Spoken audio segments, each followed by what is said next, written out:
No sé si lo están viendo. Sí. Sí, vemos. A ver.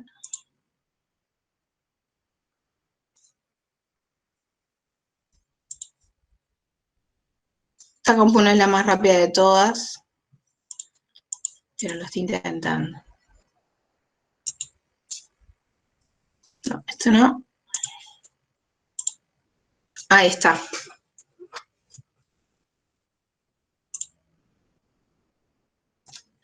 Bueno, como les decía, dentro de esto de la teoría crítica está el feminismo de las relaciones internacionales, que busca poner sobre el tapete cuál es el lugar de las mujeres y las disidencias dentro de la realidad internacional, que parece las relaciones internacionales como una disciplina muy alejada de estos temas.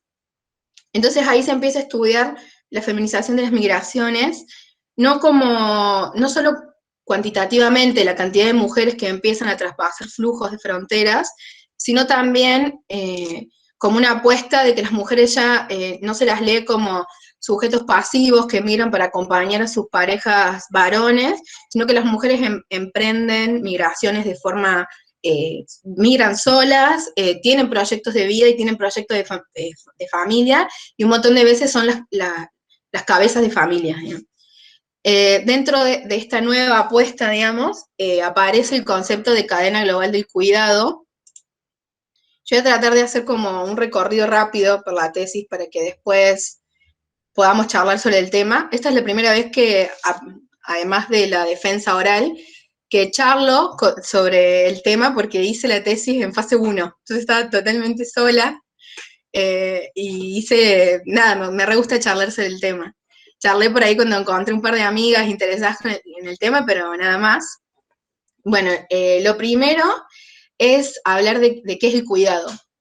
Amaya Pérez Orozco es una de las teóricas como más fundamentales dentro de lo que se conoce como economía feminista, y ella hace una distinción de 3 tipos de tareas que configuran el cuidado. ¿Qué es el cuidado? Todavía está en debate, digamos, que entra estrictamente en la esfera y que no, que son muchas tareas y que no poseen de reconocimiento, pero ella dice que primero abarca aquellas tareas que crean las precondiciones materiales del cuidado y que se conocen como tareas domésticas. En segundo lugar, se ubican los cuidados directos, que implican contacto con las personas, atendiendo a los cuerpos y a las emociones. Y finalmente se dan las tareas de gestión mental, como la supervisión del proceso y la planificación. Y que todas estas tareas involucran una dimensión material y otra afectiva emocional. Hay un análisis, bueno, el feminismo trae sobre el tapete no solo discute con el mainstream, con el liberalismo, el institucionalismo, el realismo, sino que discute con otras teorías críticas como la teoría de la dependencia, por ejemplo, y sostiene que la división internacional del trabajo no es solo una división internacional del trabajo entre el norte global y el sur global, sino que también es una división internacional sexual del trabajo, que el trabajo a nivel internacional está dividido según los géneros, y que eso, digamos, la economía, como se conoce, la productiva, para coexistir y funcionar necesita de toda una base que es la parte que garantiza las precondiciones de existencia de esa economía productiva, que es la economía reproductiva. Y voy a seguir porque acá hay una imagen. Bueno, esto es una manifestación en España, digamos, como una forma performativa que hicieron las trabajadoras migrantes. A ver, no, voy a volver para atrás. Más adelante. Esta división del trabajo, acá está el iceberg, que es el iceberg que plantea la economía feminista, que acá abajo están los cuidados, que son la base del conjunto social, va de la mano con esta división de los roles del género. Las mujeres fueron asignadas tradicionalmente al espacio reproductivo, en contraste con los hombres, al reproductivo. Los varones tienen este rol proveedor de trabajo remunerado, que es reconocido, que tiene un valor social, en contraparte con la mujer, que bueno, que le han asignado en su rol tradicional el espacio doméstico, el trabajo no remunerado, el cuidado de personas, y este rol como más subordinado y no reconocido socialmente. Ahora vamos a ir a la definición de acá. En ese sentido, bueno, Pérez Orozco define las cadenas de cuidado como, son definidas como redes transnacionales que se establecen para sostener cotidianamente la vida y a lo largo de las cuales los hogares y en ellos las mujeres se transfieren cuidados de unas a otras con bases en ejes de jerarquización social. Lo que sucede es un ejemplo de cadena global del cuidado para que sea más fácil como entenderlo, es, por ejemplo, en este caso, Marta es una mujer ecuatoriana que se va a vivir a España porque algún contacto que ya está allá, porque generalmente las migraciones se manejan en base a contactos o a personas, redes de migrantes que se van facilitando, ¿no?, el camino, migra a España a trabajar como trabajadora doméstica, deja a sus hijos al cuidado generalmente, por eso son cadenas en las que los eslabones están protagonizados por mujeres, deja el cuidado de sus hijos en otra mujer que puede ser la hija mayor, una cuñada, su mamá, que es la abuela de los niños, se va a trabajar allá y allá cuida a los hijos de una mujer española que ha accedido a la universidad, ha accedido a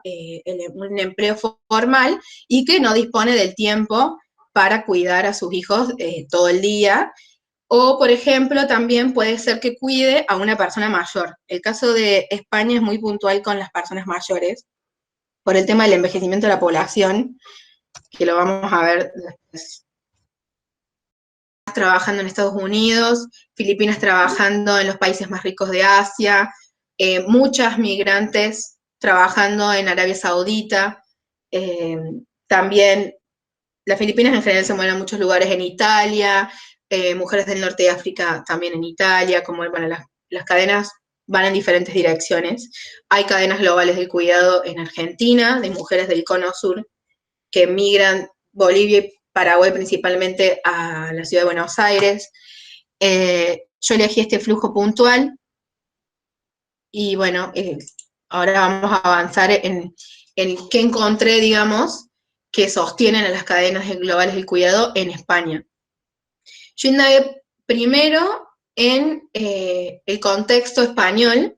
Yo estuve de intercambio en España un tiempo con la carrera y viví en un barrio migrante donde había migrantes de todos los lugares del mundo.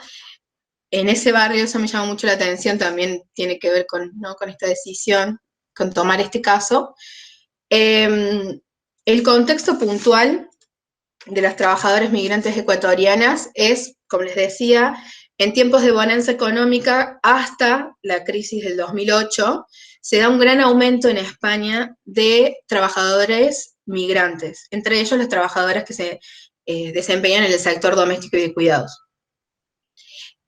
Como esto no es compatible con la legislación migrante comunitaria, o sea, de la Unión Europea, y con la misma legislación española, lo que coexistió fue una legislación migrante de migración dura, que no tenía nada que ver con la humanización de las migraciones, todo lo contrario, sino con la securitización, con volver las fronteras europeas murallas, digamos. Y en la práctica coexistió eso con prácticas permisivas de entrada. Entonces la mayoría de los migrantes ingresaban a España como turistas y después con la figura del arraigo lograban regularizar su situación migrante.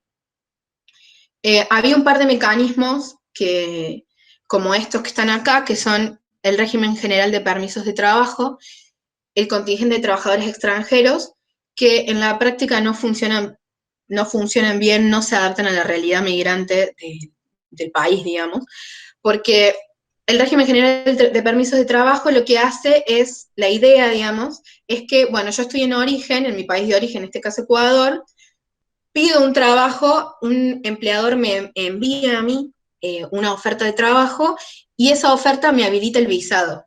Una situación irreal para las trabajadoras, porque generalmente viajan y ahí consiguen el trabajo, hay algún contacto que les consigue, digamos, entrar en alguna casa particular, pero es muy poco improbable, es improbable, digamos, que se genere bajo ese mecanismo.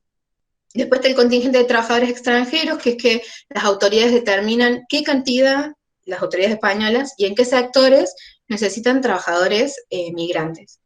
Eh, Finalmente, las regularizaciones extraordinarias, que lo que había era una gran cantidad de trabajadores de vastos sectores, entre ellos las trabajadoras domésticas, que no tenían una situación regular y utilizaban estos dos mecanismos anteriores para regularizar su situación, pero no en los términos en los que estaban planteados inicialmente.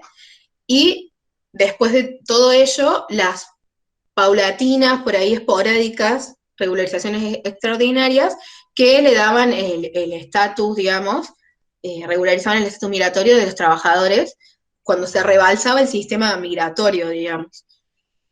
Una cosa que me parece importante resaltar es que cuando asume el PP, el Partido Popular, lo que hacen es restringir no solo, digamos, un montón de derechos de los migrantes en consonancia con las leyes de la Unión Europea, sino que también restringen el derecho a la reunificación familiar. Lo que hacían la mayoría de las mujeres era ingresar como turistas, terminar por algunos de estos mecanismos o por la residencia por arraigo, eh, esclarecer su situación migratoria y buscar reunificar a la familia.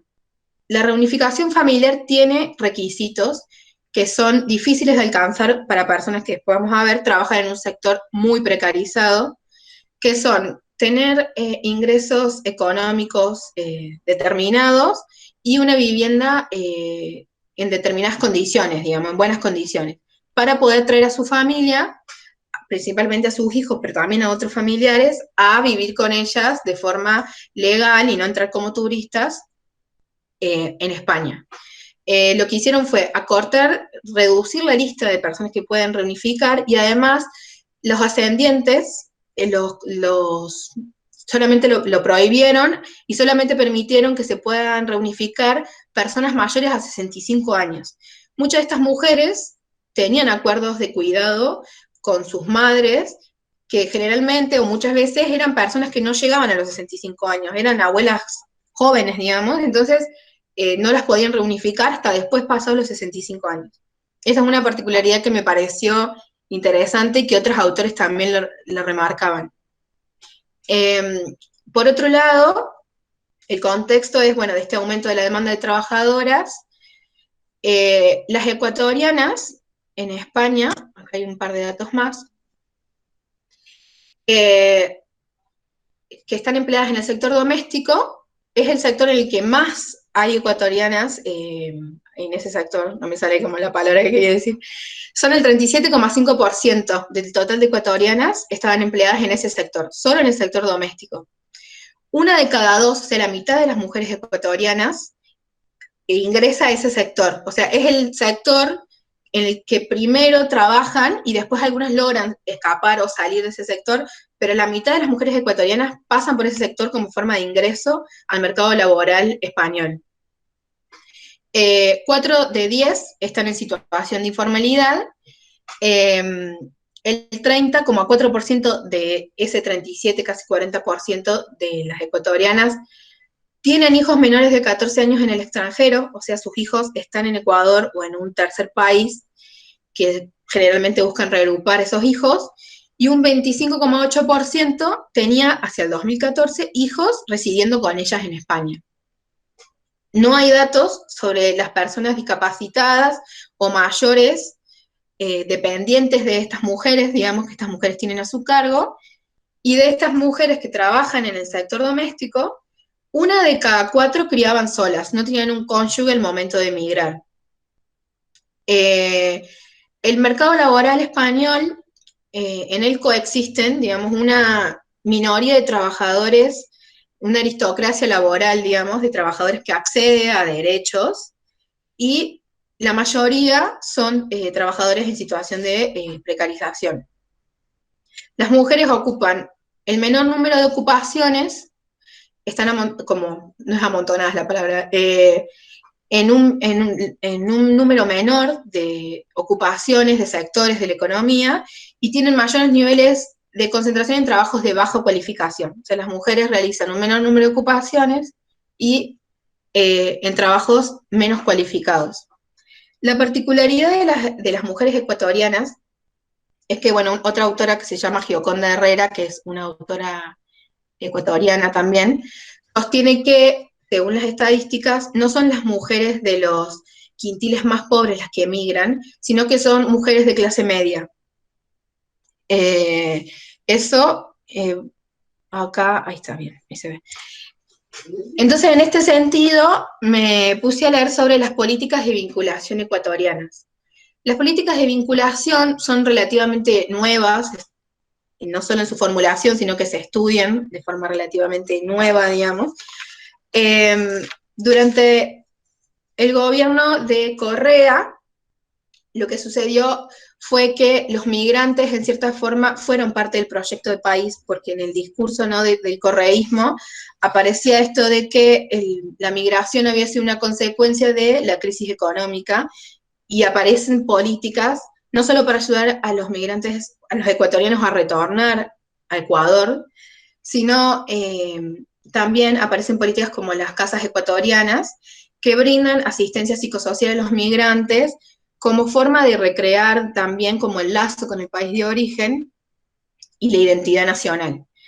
Estas políticas yo considero que están muy buenas, después lo voy a retomar, podrían ser una plataforma para problematizar el cuidado en destino, que son políticas que buscan, no son tradicionales, no tienen que ver tanto con el visado, sino que tienen una perspectiva de derechos humanos, las políticas de vinculación que realizan algunos estados.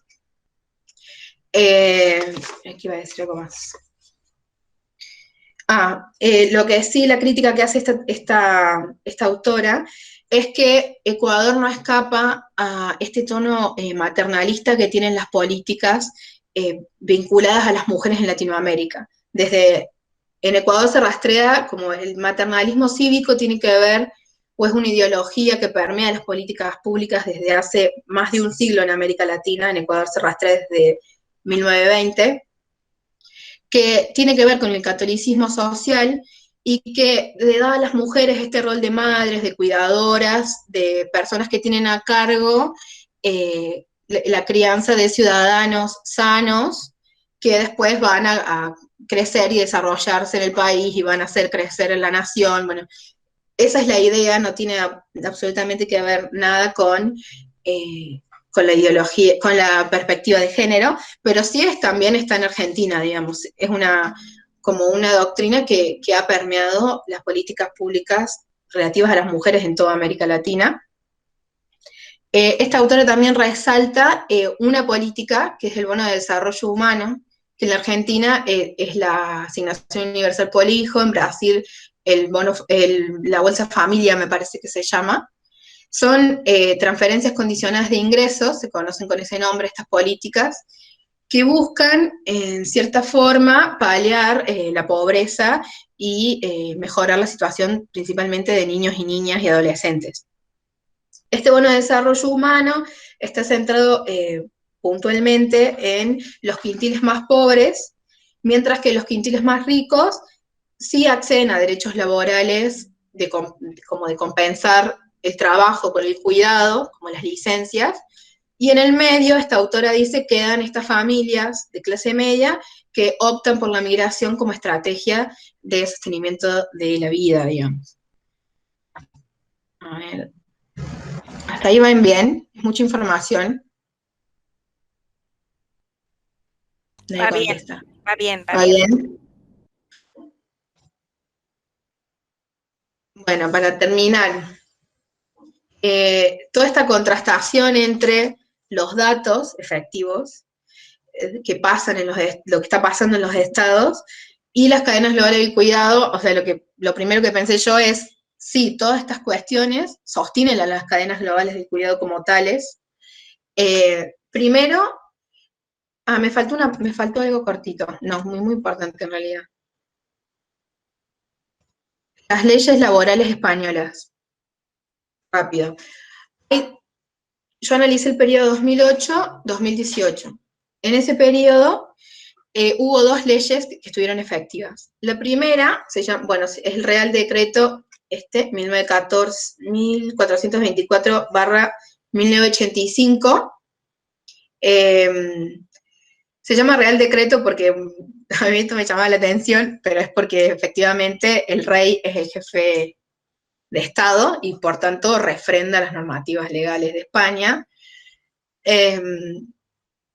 Y era un decreto que básicamente no otorgaba ningún derecho laboral. No tenían derecho ni a seguro por despido, tampoco tenían regulada la cantidad de horas. La paga se podía hacer hasta casi la mitad del sueldo, un 45% en especias, o sea, en comida y cama, que eso por el caso de las trabajadoras que son llamadas trabajadoras cama adentro, en vez de remunerarles y pagarles el tiempo, porque siempre están disponibles para el empleador al vivir donde trabajan, eso era restado del sueldo de las trabajadoras. También existir una figura que aún coexiste, que se llama desistimiento del empleador, que es un despido sin causa porque el empleador, la justificación es que pierde la confianza o algo así, con palabras adornadas en la ley, digamos, en ese decreto. A ver si hay algo más. Bueno, había un par de cuestiones más. Bueno, el salario era el mínimo, y no había nulidad de despido en caso de que la trabajadora esté cursando un embarazo. No había una exigencia de una obligatoriedad de un contrato escrito, ni una obligatoriedad de afiliar a la trabajadora a la seguridad social. O sea, ningún derecho laboral, básicamente. El nuevo decreto, que aparece en el 2011, que medio que lo expiden como forma de acordar o armonizar la ley interna con el convenio 189 de la OIT, de la Organización Internacional del Trabajo, sobre trabajadoras domésticas. Tiene un par de avances, aunque ahora los voy a nombrar, aunque todavía no está efectivo. Y ni siquiera aún hoy, el año pasado no, ahora están en vías, pero es como muy tibio, digamos, ratificaron el acuerdo de la OIT, que como es vinculante, ese es el motivo, digamos, principal por el cual parece que no lo están ratificando. Bueno, en este Real Decreto lo que hacen sí es obligar al contrato escrito, obligar a inscribir a la trabajadora en la seguridad social, pero persiste este despido sin causa, persiste la ausencia de convenios colectivos, y hay otro par de avances muy tímidos, si se quiere, que es que reconocen los descansos semanales, las fiestas y los permisos. Bueno, medio resumido, eso es lo que la legislación española contempla. Ahora sí, me he olvidado de eso. Las conclusiones que yo obtengo, digamos, de esta exploración es que la organización social de los cuidados básicamente hay como unos desbalances. Primero, el mercado asume, mediante servicios totalmente precarizados, mediante un cuidado barato, lo que el Estado no está asumiendo, que es políticas públicas del cuidado. Se dice que la solución, mediante el trabajo migrante, es temporal, pero no es sostenible, dado que las migrantes no tienen solucionadas sus necesidades de cuidados, digamos. Por eso existen las cadenas, por eso hay otra persona en origen generalmente que cuida, y no todas las familias españolas tienen los recursos para afrontar una trabajadora, digamos. Entonces, queda ahí, digamos, pendiente esta solución que tiene como costo la precarización de un montón de personas, que son las migrantes que están empleadas en ese sector, digamos. Hay como algo que no nombré antes, una pequeña movilidad social ascendente, entre comillas, que es que el EPOERE, que es un estudio que realiza la Embajada Ecuatoriana en España sobre la población migrante de Ecuador, allí radicada, sostiene que hay un 8,2% de las mujeres empleadas en este sector que lograron escapar del sector a sectores mejores pagos. Lo que se vio, digamos, las estadísticas muestran, es que esta ascendencia, digamos, esta mejora en la calidad de vida o en la condición, el estatus laboral de algunas mujeres, es asumido, digamos, por otras mujeres, y que estos puestos dejados por estas mujeres que lograron salir del sector doméstico es asumido por principalmente migrantes bolivianas que son como las recién llegadas a España. Entonces, como que esto muestra que el abandono de ciertas condiciones de precarización por parte de algunas mujeres es asumida por otras mujeres y deja intactas las cadenas globales del cuidado. Ese es un dato que me pareció interesante. A ver. Acá hay un par de... Acá. Bueno, también esta mujer que yo les contaba, esta feminista ecuatoriana, que se llama Gioconda Herrera, ella habla de las encuestas de uso del tiempo, que son un recurso, una herramienta para medir, digamos, cómo se distribuyen los cuidados en una sociedad. Ella retoma, digamos, un par de estadísticas ecuatorianas y dice que los roles de género no cambian en las familias migrantes y se sostienen aún de la misma forma que en las familias ecuatorianas que no son migrantes, y que es muy bajo el involucramiento de los hombres ecuatorianos en las actividades de cuidado, a pesar de que la mujer o la cabeza de familia mujer ha migrado.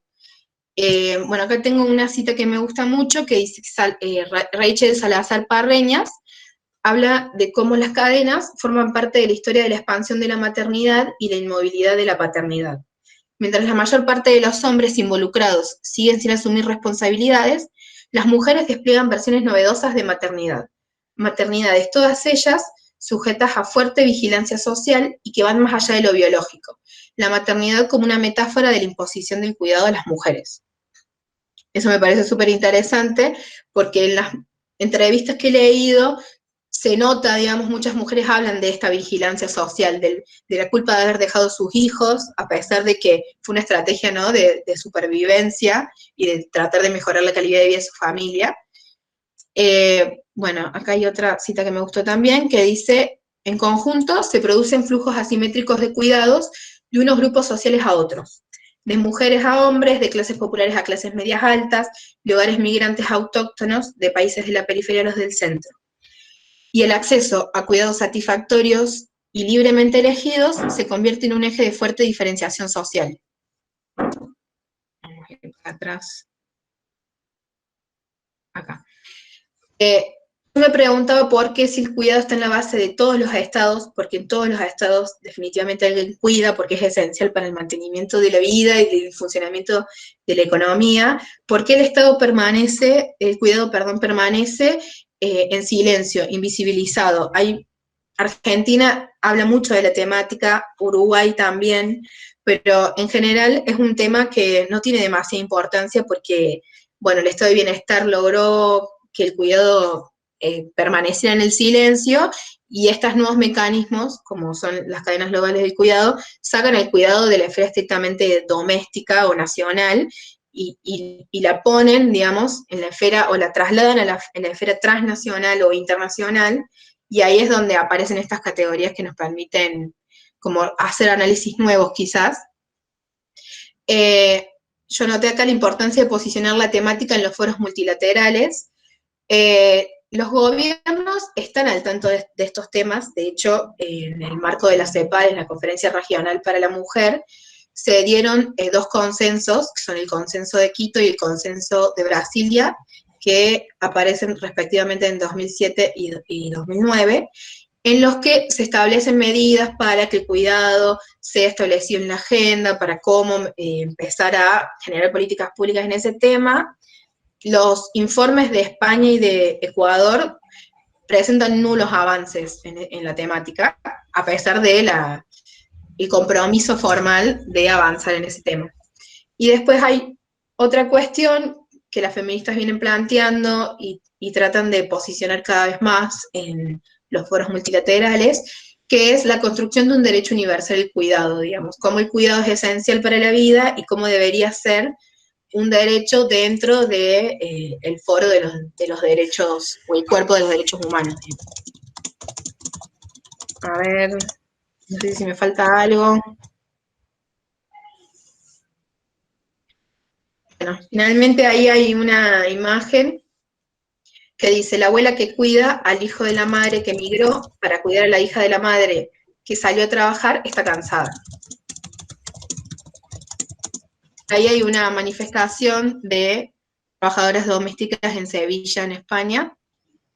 Así que bueno, eso es todo. No sé si me faltó algo, si me acuerdo lo digo. Si alguien quiere hacer una pregunta, compartir una opinión, una crítica, lo que sea. Hablen. Ah. Creo que no me olvidé nada. Ahí Ruth está levantando la mano. A ver.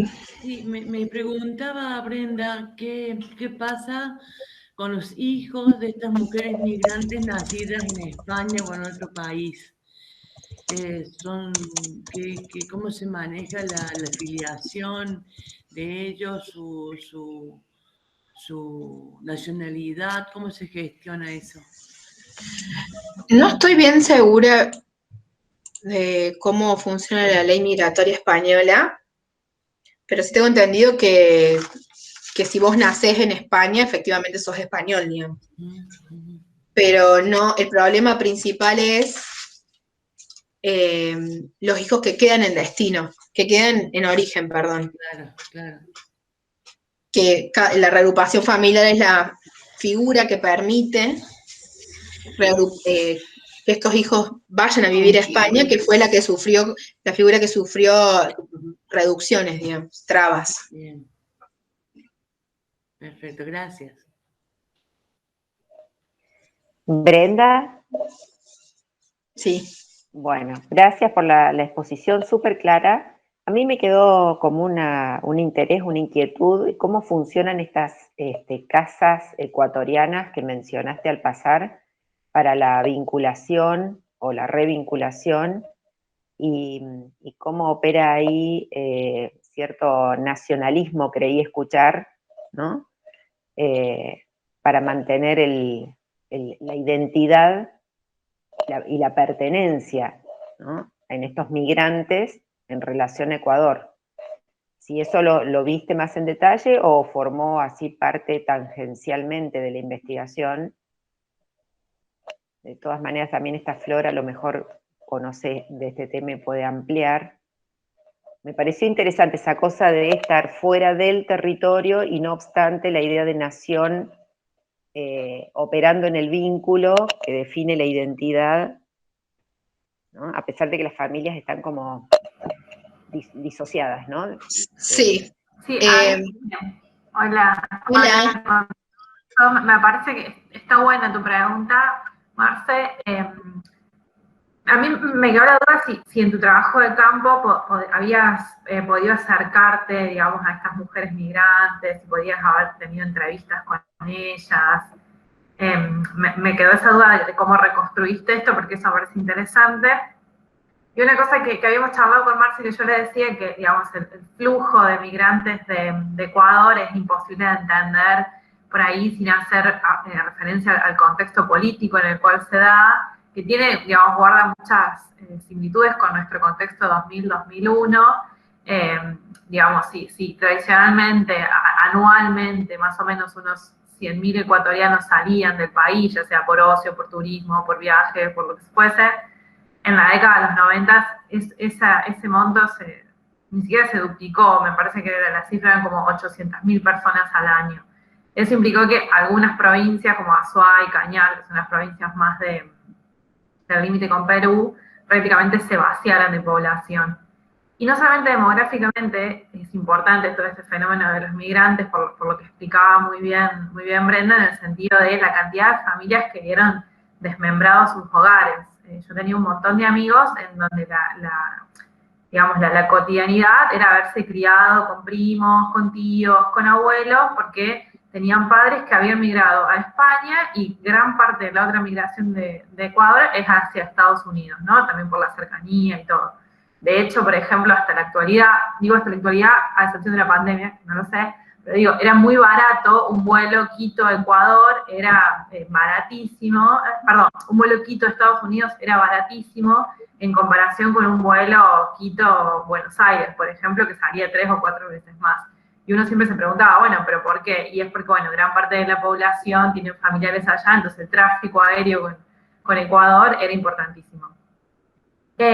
Y en ese sentido, una cuestión importante de los migrantes para Ecuador, que eso un poco después explica algunas de las transformaciones políticas, y un poco Correa lo va a retomar siempre en sus discursos, es que cuando se produce la crisis del 2000-2001, ustedes piensen que Ecuador en esa crisis pierde su moneda nacional. Desde ese momento Ecuador se dolariza y es un país que hasta el día de la fecha no tiene moneda nacional, con todos los problemas que eso implica en un contexto económico normal, ni hablar en un contexto pandémico, digamos.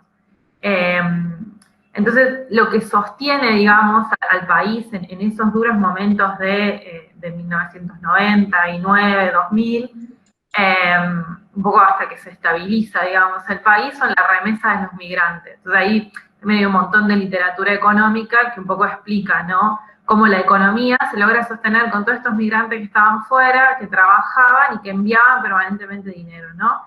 Eso es, digamos, en ese momento el país no se sostiene ni por el petróleo, ni por las exportaciones de atún, ni por los fondos del FMI, sino que se sostiene por las remesas de los migrantes. Eso hace que después, cuando se da la Constitución de Montecristi, la redacción de la nueva Constitución y la aprobación, los migrantes ya tienen una figura muy destacada, no solamente en la cuestión más, digamos, más nostálgica, más poética, sino en esta cuestión política, económica, ¿no? Entonces, es uno de los pocos países que hoy por hoy los migrantes tienen una representación política, ¿no? Los migrantes, digamos, como nosotros, Ecuador es un país unicameral, a diferencia de nosotros que tenemos 2 cámaras.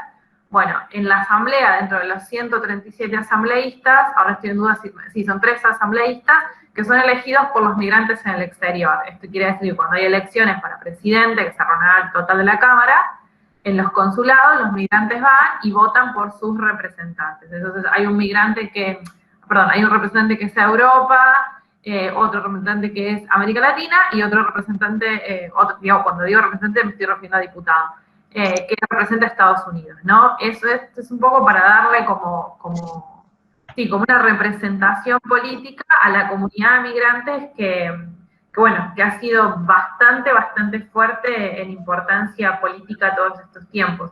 Y en general, la comunidad de migrantes se ha activado en numerosas oportunidades. Recuerdo específicamente cuando fue el terremoto en 2016, que bueno, fue un poco la comunidad de migrantes la que organizó la solidaridad con los países y un poco moverse para que llegara ayuda internacional a Ecuador, etc. Es un poco para lo de esta idea del nacionalismo que decías, Marce, que sí, que me parece que es importante, y que siempre fue una política de Estado, digamos, ¿no? La cuestión de los migrantes, a diferencia de otros países que no tienen una migración significativa, y que a lo mejor es un tema importante la migración, pero no es así como una política de Estado institucionalizada, digamos.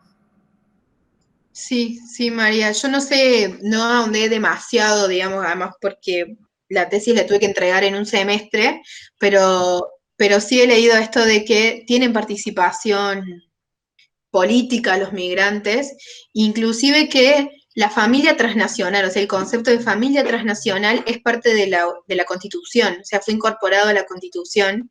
Eso me pareció muy llamativo. El hecho de que efectivamente los migrantes en Ecuador son parte del proyecto de país y que estaba toda esta idea de que el migrante se fue por la crisis y que había políticas para que retornen, y la idea de recrear estas casas ecuatorianas buscan justamente esto que dice Marce, recrear la identidad nacional o los lazos con el país de origen, digamos.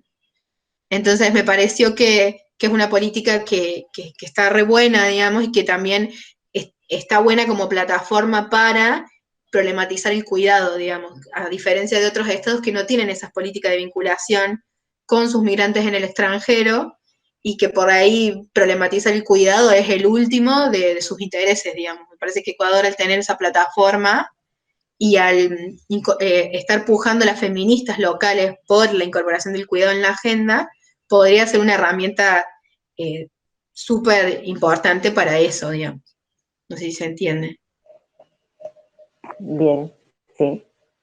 Gracias a ambas. Me parece un tema importante incluso para las cuestiones que tratamos en general en el equipo de las transformaciones contemporáneas del Estado, ¿no? Sobre todo este concepto de familia transnacional, donde se juega una especie de soberanía compartida casi, entre el país de origen y el país que recibe, receptor de los migrantes, en donde se va a constituir una forma de familia diferente, ¿no? Sí. De hecho, todas las categorías que están puestas en juego ahí tienen que ver con la construcción del Estado, porque las políticas son llamadas políticas desterritorializadas del Estado, digamos. Ajá, bien. Sí, de hecho Ecuador en la Constitución incorpora bastantes cosas novedosas respecto a eso, no sé, es uno de los principales países que incorpora la cuestión de la ciudadanía universal, ¿no? A diferencia de otros países no está conceptualizado de esa forma, digamos, en esas cuestiones ha habido como una mirada bastante abarcativa, bastante, digamos, innovadora respecto a algunas cosas. Después podríamos problematizar si en la práctica, digamos, cómo funciona, si realmente, digamos, hicieron cambios significativos en políticas públicas, pero digo, el armado constitucional te dio un cierto paraguas, ¿no? Institucional para en base a eso hacer muchas cosas, digamos. Bien. Gracias. Gracias por unirte. No sé si alguien más quiere compartir su opinión. Todo. Excelente, me encantó. Gracias, Brenda. Muy bueno, muy bueno. De nada, Ruchi. Hola. Para mí todo es nuevo, así que me he quedado sin...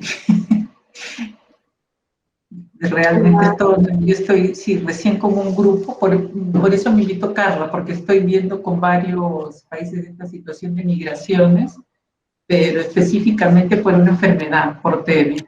Entonces todo el tema que nos comenta algunos, son varios consultores de varios países, y algunos habían visto el enfoque de género. Entonces ahí estaba viendo lo que tú decías, ¿no? De que las mujeres tienen posibilidades sobre menos actividades, ¿no? Y generalmente su remuneración es más baja, ¿no? Pero me parece súper interesante. Ojalá que podamos compartir otro espacio. De verdad, para mí es nuevo, mucha el abordaje, ¿no? Como lo ven ustedes. Felicitaciones. Gracias. Gracias por unirte. Me alegro que te haya servido. Sí, a mí me parece importante la mirada del feminismo comunitario, que es el feminismo que trabaja con las compañeras originarias, porque en estos feminismos más hegemónicos y más europeos, las mujeres que trabajan en casa de familia, las viejas, quedamos fuera del feminismo. Cuando no producimos ni reproducimos, quedamos afuera. Y me pregunto qué lectura harán algunos feminismos sobre el papel de las mujeres migrantes y trabajos tan precarizados, ¿no? ¿Cuáles son los derechos que se reclaman abiertamente? Me parece que hay toda una interpelación que tenemos que hacernos quienes militamos los diferentes feminismos y trabajarlo con mucha seriedad y con mucha responsabilidad. Sí, Ruth. Inclusive también el tema de las personas mayores en los cuidados tienen como mucho que ver, ¿no? Uf. Como desde dónde problematizar. No se acaban nunca. Cuidas tus hermanos, cuidas tus hijos y después tus esposos. Tal vez más enfermo que vos, no se acaba. Y los nietos. Ese. Sí, sí. Carla, no sé si tienes la mano levantada. Carla, bueno, es una pregunta corta, pero siguiendo un poco lo que decía Ruth, estoy pensando en la crítica que hace del feminismo por el 99% de Fraser, Arusa y... no me acuerdo, que allí está esa crítica, ese feminismo liberal, que es al que metafóricamente engloban en el 1%. Lo que pienso es, en España, ¿trasladarías esa crítica al hecho de que hay un feminismo que se puede movilizar, que puede incluso pelear por sus derechos, puede centrarse en estas cuestiones porque los trabajos de cuidado han sido trasladados hacia los migrantes? Te escuché muy entrecortado, por favor, no sé por qué, entrecortado te he escuchado, muy así. ¿Querés repetir la pregunta, Fran? Sí, por favor. Sí, pero esperen un segundo que cambie el micrófono.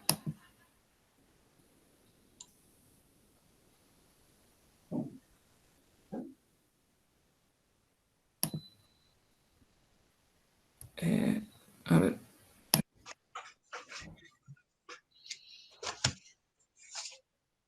Está bien.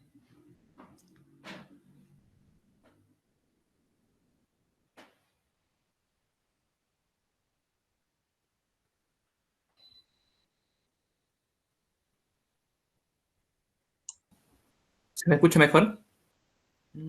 Sí. Sí, bien. No, la pregunta era, pensando en la crítica que hace Fraser, Arusa en el feminismo por el 99%, esa crítica, una crítica a un feminismo liberal al que metafóricamente engloban en el 1%. La pregunta era, si en España vos, Bren, podés hacer esa misma crítica al feminismo español, en el sentido en el que una parte del feminismo puede centrarse en los reclamos feministas, puede centrarse en la lucha, en tanto traslada los trabajos de cuidado a los migrantes. Mira, yo no conozco mucho del feminismo español, sí he estado en contacto con compañeras de Guatemala, migrantes en España, y que ellas están en un trabajo muy serio, ¿sí? De poder, un trabajo muy serio de crítica, ¿sí? Al feminismo académico, ¿sí? Donde sienten que ellas no pertenecen ni tienen cabida. Desconozco otros líneas de feminismo en España, cómo se mueven. Sí, sí. En relación a eso, sí, totalmente, digamos. Se puede hacer una Se corta. abismal, digamos, del fenómeno en España. Yo cuando estuve de intercambio vivía con otras estudiantes que tenían como una visión como un poco, o yo la leía de esa forma, muy acotada de la crítica feminista, digamos. Y más porque hay que tener en cuenta, ¿no?, que problematizar el hecho de que una accede a el trabajo remunerado, pago, con derechos laborales, por haber ido, y además cualificado, tiene como contraparte, para muchas mujeres, digamos, que hay otra que asume esas tareas que tradicionalmente se le fueron asignadas a ella por ser mujer, las asume otra mujer en condiciones más precarias, digamos, porque Claro. alguien tiene que cuidar por algo que vos tenés que poder afrontar con tu sueldo, digamos. Alguien tiene que cuidar y necesariamente tiene que ganar menos. Entonces, es muy difícil, si bien hay sectores del feminismo español que hablan de la economía feminista y más porque la mayoría, digamos, de las trabajadoras que cuidan son trabajadoras migrantes. Entonces ahí entra en juego la xenofobia, la discriminación, las políticas súper legitimadas de excluyentes con los migrantes en España, digamos. Entonces, tiene que ver también un poco con tocar fibra sensible, porque es tocar privilegios de esas mujeres que se consideran feministas a sí mismas, pero que cuando hay que empezar a ceder y ver que los privilegios de una, digamos, implican subordinación o no la misma calidad de vida de otras, y que eso te beneficia, ahí como que entra la tensión, y sí me parece que es así, digamos. que hay un feminismo para pocas, que es inclusive el más aceptado, el más fácil de divulgar, digamos. No sé si está bien lo que te digo. Sí, sí. Sí, además por ahí, por más que se incentiven los flujos de migración, digo, que España no tenga restricción, digo, que las mujeres se puedan insertar en los mismos trabajos que las mujeres residentes en España, digamos, ¿no? Se insertan en esto, en trabajos de cuidado, porque los demás trabajos, digamos, formales, en blancos, están en cierta medida vedados, ¿no? Sí, sí, totalmente. De hecho, las estadísticas en estas áreas de cuidado por una cuestión de gustos, digamos, sino que, digamos, hay un patrón económico que dice que el único ámbito de inserción es este, el de cuidado, el de servicio, bares, restaurantes. Sí, de hecho, las estadísticas a las que había accedido mostraban que una gran cantidad de las mujeres ecuatorianas que se empleaban en el sector doméstico estaban sobrecualificadas. Muchas tenían estudios terciarios y hasta estudios universitarios, y la mayoría tenía estudios secundarios. Entonces sí, podrían claramente, digamos, si es solamente por la cualificación, digamos, acceder a otros puestos a los que no acceden, porque hay una barrera muy marcada que tiene que ver con la xenofobia en España, digamos. Y en otros lugares, pero en España también.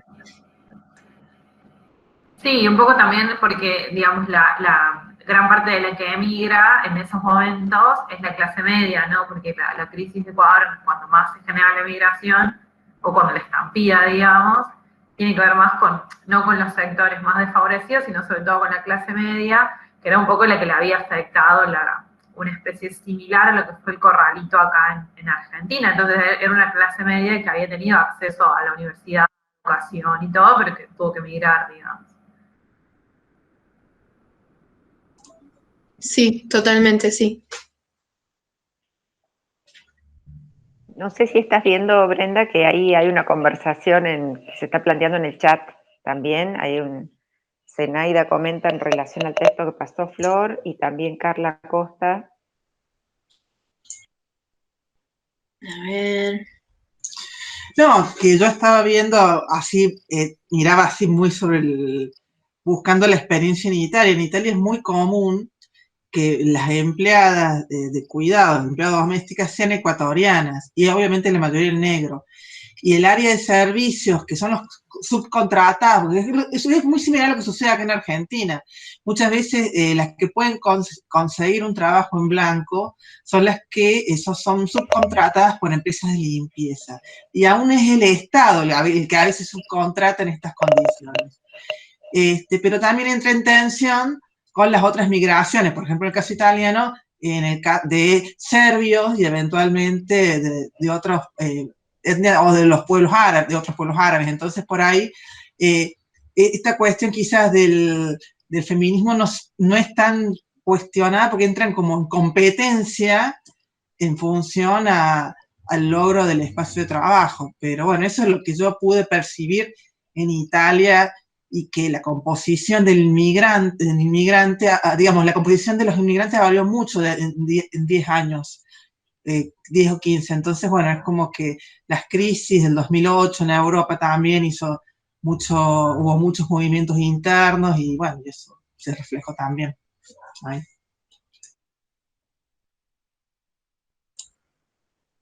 Sí, Zenaida, totalmente. Incluso se está viendo en Italia como un gran flujo de migrantes de Sri Lanka, que también se emplean en los sectores de los servicios domésticos.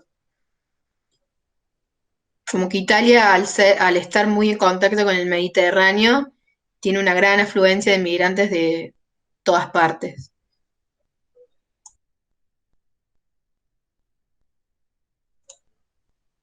No sé si hay más que decir algo.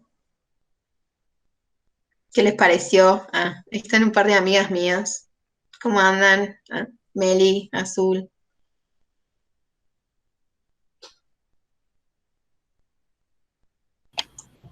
Hola amiga, siempre un gusto escucharte, así que te súper felicito. Yo no había tenido la posibilidad de escucharte cuando viste la tesis ni nada, sabía de lo que venía tu trabajo y todo, y lo charlamos muchas veces, Pero nada, súper felicitaciones, súper claro, se entendió todo, re interesante el debate que hicieron, así que gracias por el espacio. Ay, de nada. Gracias a vos por sumarte. Bren, en la investigación, ¿encontraste conflictos intramigrantes? ¿A qué vas con intramigrantes? Entre diferentes nacionalidades.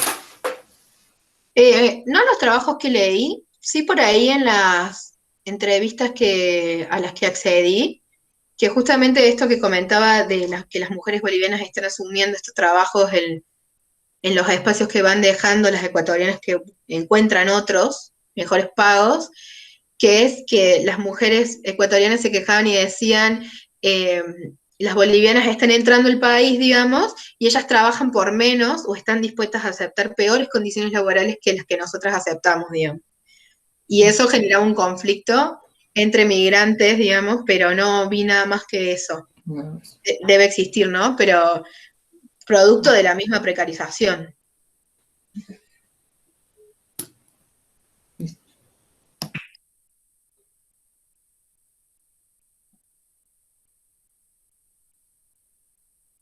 No sé, ¿alguien más? O ya nos podemos ir yendo, como les parezca. No sé, alguna crítica, Flor, que viviste en Ecuador. Carla Costa intenta decir algo, Brenda. Ah, está agradeciendo. A ver, ahí la leo.